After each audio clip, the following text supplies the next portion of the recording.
வெண்சீரா, அதாவது சீராக்கின் ஞானம் என்ற பழைய ஏற்பாட்டின் நூல் அன்றாட வாழ்வில் மனிதர்களாகிய நாம், தேவ சாயலை உடைய நாம், ஞானத்தை கடைபிடிக்கும் முறை பற்றி பேசுகிறது.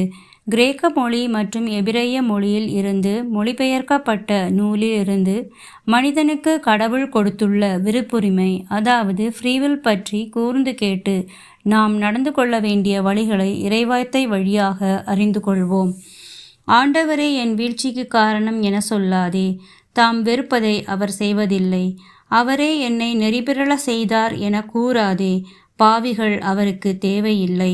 ஆண்டவர் அருவருப்புக்குரிய அனைத்தையும் வெறுக்கிறார்.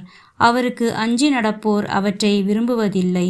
அவரே தொடக்கத்தில் மனிதனை உண்டாக்கினார். தங்கள் விருப்புரிமையின்படி செயல்பட அவர்களை விட்டுவிட்டார். நீ விரும்பினால் கட்டளைகளை கடைப்பிடி. பற்று உறுதியுடன் நடப்பது உனது விருப்பத்தை பொறுத்தது. உனக்கு முன் நீரையும் நெருப்பையும் அவர் வைத்துள்ளார்.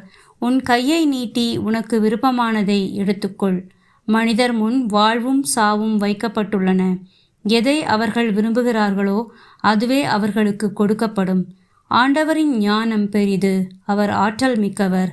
அனைத்தையும் அவர் காண்கிறார். ஆண்டவருக்கு அஞ்சி நடப்போர் மீது அவரது பார்வை இருக்கும். மனிதரின் செயல்கள் அனைத்தையும் அவர் அறிவார். இறை பற்றின்றி இருக்க யாருக்கும் ஆண்டவர் கட்டளையிட்டதில்லை. பாவம் செய்ய எவருக்கும் அவர் அனுமதி கொடுத்ததும் இல்லை.